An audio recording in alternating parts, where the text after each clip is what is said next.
வணக்கம் நண்பர்களே. உங்களிடம் பேசுவது விமலா. இன்னைக்கு நம்ம கேட்க போற கதை ஊரும் ஒருத்தியும். இதுவரைக்கும் இந்த சேனலை நீங்க சப்ஸ்கிரைப் பண்ணல அப்படின்னா மறக்காம சப்ஸ்கிரைப் பண்ணுங்க. பக்கத்துல இருக்க பெல் ஐக்கானையும் கிளிக் பண்ணுங்க. வாங்க கதைக்குள்ள போகலாம். திருமணமாகி வந்த முதல் நாளே ரஞ்சிதத்துக்கு கணவன் முறை பிடிக்கவில்லை. இது என்ன ஊர் இது? பட்டிக்காட்டு பைய ஊரு. இதுவும் ஒரு ஊரா என்று பழிப்பது அவளுக்கு வழக்கமாக அமைந்துவிட்டது. ரஞ்சிதம் டவுனில் பிறந்து வளர்ந்தவள். 8ஆம் வகுப்பு வரை அங்கே பள்ளியில் படித்தவள். நாகரிகம் பயின்றவள் என்ற நினைப்பு. அவள் கல்யாணமாகி வந்த ஊர் சின்ன கிராமம். கடை வீதி கிடையாது. ஒரே ஒரு கடைதான் இருந்தது.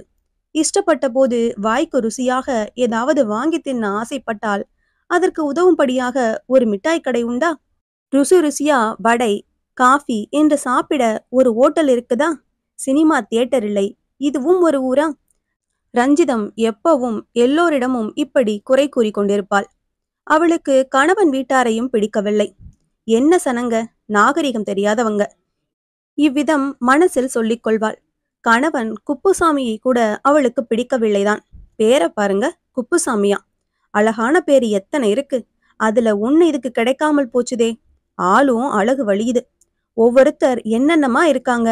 சினிமாவில வருகிற கதாநாயக மாதிரி அவ்வளவுக்கு இல்லாவிட்டாலும் கொஞ்சமாவது லட்சணமா இருக்கப்படாது. என் தலை எழுத்து எனக்கென்று இப்படி வந்து வாச்சிருக்குதே என அவள் அழுத்து கொள்வாள். குப்புசாமி நன்றாக உழைக்கக்கூடியவன். பக்கத்து சிறு நகரில் இருந்த மில் ஒன்றில் வேலை பார்த்தான். காலையில் 6 மணிக்கே சைக்கிளில் போக வேண்டும். சாயங்காலம் திரும்பி வருவான். வந்ததும் தோட்ட வேலை அது இது என்று எதையாவது இழுத்து போட்டுக்கொண்டு பொழுது போக்குவான். அதெல்லாம் ரஞ்சிதத்துக்கு பிடிக்கவில்லை. இது என்ன வேலை? டவுனில் ஒரு ஜவுளி கடையில் ஏதாவது வேலை பார்த்து கொண்டு அங்கேயே வாடகைக்கு வீடு எடுத்து குடியேறி விடலாம். நல்ல டீசெண்டா வேட்டி சட்டை அணிந்து கொண்டு நாகரிகமா இருக்கலாம். பொழுதுபோக்காக சினிமாக்கள் பார்க்கலாம் என்று அவள் அடிக்கடி சொல்லிக் கொண்டிருந்தாள். புருஷனிடமும் சொன்னாள். பிரத்தியாரிடமும் புலம்பினாள். அவள் பேச்சை அவன் சட்டை செய்ய தயாராக இல்லை. இது பெரும் மனக்குறையாக இருந்தது அவளுக்கு. ரஞ்சிதத்துக்கு தான் ரொம்ப அழகானவள் என்ற பெருமை.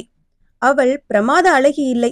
ஆனாலும் இருக்கிற அழகு அம்சங்களை அலங்காரமாக இடுப்பாக காட்டி வசீகரமாக விளங்கக்கூடிய திறமையில் அவள் தேர்ந்திருந்தாள். தான் ரொம்பவும் புத்திசாலி என்ற கர்வமும் அவளுக்கு இருந்தது. எங்க வீட்டுக்கு எதிர் வீட்டுல ஒரு சார்பால் இருந்தாக. ரஞ்சிதம், நீ இருக்கிற அழகுக்கு சினிமாவில உனக்கு சான்ஸ் கிடைக்கும். நீ சீக்கிரமே ஸ்டார் ஆகிவிட முடியும்னு அடிக்கடி சொல்லுவாக. நீ மட்டும் 8ஆவதோடு படிப்பை நிறுத்தாமல் மேல் கொண்டு படிச்சிருந்தால் உனக்கு இருக்கிற அறிவுக்கு உனக்கு நல்ல வேலை எத்தனையோ கிடைக்கும். டீச்சராக வரலாம், அல்லது வேறு ஆபீஸ்களிலே வேலை தேடி கொள்ளலாம் என்பாக. என் விதி. நான் இந்த பாடாவதி பட்டுக்காட்டு ஊர்ல வந்து இப்படிப்பட்ட ஒரு வீட்டுக்குள்ள அடப்பட்டு கிடக்க நேர்ந்திருக்கு. இதுவும் ரஞ்சிதத்தின் குழப்பம்தான். தனிமொழியாக தன்னுள் பல 100 தடவை புலம்பியிருப்பாள் இதை. அவ்வப்போது உரத்த சிந்தனையாகவும் இது வெளிப்பட்டு விடும். குப்புசாமி சிடுசிடுப்பான். உனக்கு இங்கே என்ன குறைச்சல்? இந்த ஊருக்கு என்ன குறை? அமைதி நிறைந்த அழகான ஊரு, வசதியான வீடு. டவுனிலே நெருக்கடியும் கும்பலும் பரபரப்பும் தான் மிகுதி என்பான். அவன் மனப்போக்கு அவளுக்கு பிடித்ததாக இருக்கவில்லை. பேண்ட் மட்டும் ஸ்டைலான ஷர்ட் அணிந்து விலை உயர்ந்த ஷூ மாட்டிக்கொண்டு பவுடரும் சென்ட்டும் பூசி ஜம்மென்று இருக்க வேண்டும் தன் கணவன் என்று அவள் ஆசைப்பட்டாள். அவை அவனுக்கு ஓப்பான விஷயங்களாக இல்லையே. ரஞ்சிதம் அவ்வாறு அழைகிற ஸ்டைல் ஆசாமிகளை விழி அகல பார்த்தாள். டவுனில் இருந்து அப்படி யாராவது வந்தால் அவர்களோடு பேச்சு கொடுத்து சினிமாக்கள் பற்றி தெரிந்து கொள்வதில் ஆர்வம் காட்டினாள். ரஞ்சிதம், நீ இருக்கிற அழகுக்கு நீ இருக்க வேண்டிய இடம் சினிமா உலகம்தான். உனக்கு சுலபமா சான்ஸ் கிடைக்கும். நான் அதுக்கு ஏற்பாடு செய்கிறேன்னு ஒருத்தர் சொன்னாரு. ஆள் ஜோரா இருப்பாரு.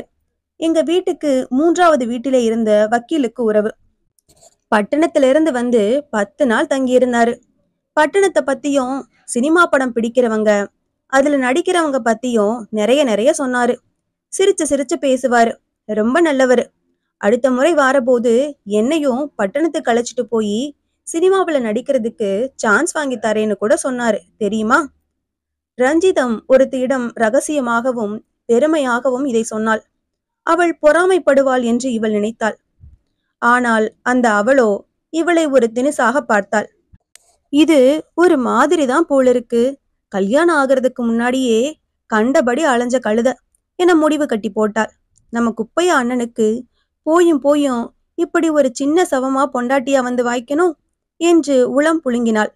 ரஞ்சிதம் நடத்தை மோசம் என்று தனக்கு தெரிந்தவர்களிடம் எல்லாம் ரகசியமாக சொல்லி வைத்தாள். எந்த ஊரையும் ஊர்க்காரர்களையும் ரஞ்சிதம் மட்டமாக கருதினாலோ அவர்கள் அவளை மட்டமாக எடை போட்டு முத்திரை குத்தி உன் பவிசு இவ்வளவுதான் என்று ஒதுக்கிவிட்டார்கள். ஆனாலும் அவளை பற்றி மனம் போன போக்கில் பேசி மகிழ தயங்கவில்லை. அதெல்லாம் ரஞ்சிதத்துக்கு தெரியாது. இதுவும் ஒரு ஊரா? இங்குள்ள சனங்களும் ஒரு சனமா? தரித்திரங்கள், நாகரிகம் தெரியாத முண்டங்கள் என அவள் கரித்து கொண்டிருந்தாள்.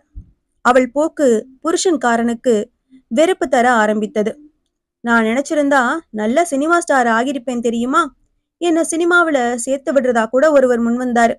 அதுக்குள்ளார எனக்கு இப்படி ஒரு கல்யாணத்தை பண்ணி வச்சுட்டாங்க என்று அவனிடமே அவள் ஒரு சமயம் கூறினாள். யாருடையவன் என்று உருமினான் குப்புசாமி. அவள் சொன்னாள். அவள் பேரில் அவனுக்கு சந்தேகம்தான் ஏற்பட்டது. அவளை உறுத்து பார்த்தான். எனக்கு நடிக்க தெரியாதுன்னு நினைக்கிறேளா? எனக்கா தெரியாது? நான் ஸ்கூல்ல படிச்சப்போ ஆண்டு விழா நாடகங்கள்லாம் நடிச்சிருக்கேன் தெரியுமா என்று உற்சாகமாகவும் பெருமையோடும் பேசினாள் அவள். அவள் எதிர்பாராதது நடந்தது. அவள் கன்னத்தில் பலாரென ஒரு அறை விழுந்தது. எனக்கும் எங்க குடும்பத்துக்கும் கேவலம் உண்டு பண்ணணும்னு நீ வந்திருக்க. சினிமாவா நடிப்பா? எவனோ சேர்த்து விடுறேன்னு சொன்னானா? ஜாக்கிரதையா இருந்துக்கோ. தப்பு தவறா நடந்த உன்னை கொலை பண்ணி போடுவேன். எலிய கொல்ற மாதிரி உன்னை ஒழிச்சு கட்டுருவேன் என்று கருவினான் கணவன். அவன் பார்த்த பார்வையும் அவன் நின்ற நிலையும் அப்போது அவனுடைய கைகள் கை விரல்கள் முன் நீண்டு துடித்த துடிப்பும் அவன் அப்படி செய்யக்கூடியவன்தான் என்ற நினைப்பை அச்சத்தை அவளுள் விதைத்தன. அவன் மீது அவளுக்கு உள்ளுர பயம் ஏற்பட்டது. அவனிடம் ஏற்பட்டிருந்த வெறுப்பு வளர்ந்தது. ரஞ்சிதத்துக்கு அந்த ஊரும் வீடும் சுற்றமும் சூழலும் பிடிக்காத விஷயங்களாக மட்டுமல்லாது தன்னை ஒடுக்கி அடக்கி தனது சந்தோஷங்களை சிதைத்து தன்னுடைய வாழ்வையே பாலடிக்கிற பால் நிலமாய் படுகுழியாய் பயங்கர நரகமாய் தோற்றம் கொண்டன. தூரத்து டவுனும் நாகரிகமும் உல்லாச பிரியர்களும் அவற்றுக்கும் அப்பால் தொலைதூர நாகரிக பெருநகரமும் சினிமா உலகமும் குழுகுழு பசுமைகளாய் புன்னகைத்தன. கண் சிமிட்டன. அவளுக்கு ஆசை காட்டின. அவள் இயல்பான சந்தோஷங்களை அனுபவிக்க முடியாமல் கனவு இன்பங்களுக்காக ஏங்கி நாட்களை ஓட்டலானாள். பிறந்த வீட்டில் ஏதோ விசேஷம் என்று அவள் அம்மா வந்து ரஞ்சிதத்தை கூட்டி போனாள். பின்னர் வருவதாக குப்புசாமி சொல்லி அனுப்பினான். உழைப்பில் மிகுந்த அக்கறையும் ஈடுபாடும் கொண்டிருந்த அவன் சொன்னபடி போக முடியவில்லை. அப்புறம் போக வேண்டியது அவசியம் இல்லை என்றாகிவிட்டது. ரஞ்சிதம் நாகரீக மன்மதன் ஒருவனுடன் அவன் பேச்சையும் சிரிப்பையும் ஆசை வார்த்தைகளையும் நம்பி வீட்டை விட்டு போய்விட்டாள். இந்த செய்தி குப்புசாமிக்கும் அவன் ஊருக்கும் தெரிந்தது. பரபரப்பான பேச்சுக்கும் ஏச்சுக்கும் தூண்டுதலாயிற்று. சிறிது காலத்துக்கு ரஞ்சிதம் சினிமாவில் சேரத்தான் போயிருப்பாள். அப்படி ஆசை காட்டிதான் நாகரிக மைனர் அவளை கூட்டிக் கொண்டு போயிருப்பான் என்று குப்புசாமியும் அந்த ஊர்க்காரர்களும் நம்பினார்கள். அதுதான் நிஜமும் கூட. நிஜமான சந்தோஷங்களை அனுபவிக்க மனம் இல்லாத பகட்டி மினுக்கிய நிழல் இனிமைகளையே நாடி அலைந்த ரஞ்சிதம் என்ன ஆனாள் அல்லது ஆவாள் என்று அந்த ஊர் கவலைப்படவில்லை. தன்னை விரும்பி நேசிக்க மனமில்லாது வெறுத்த அவளை தன்னவளாக அந்த ஊர் ஏற்றுக்கொண்டதில்லைதான். இந்த கதை உங்களுக்கு பிடிச்சிருந்ததுன்னா லைக் பண்ணுங்க, ஷேர் பண்ணுங்க, சேனலை மறக்காம சப்ஸ்கிரைப் பண்ணுங்க. அடுத்த கதையில சந்திக்கலாம்.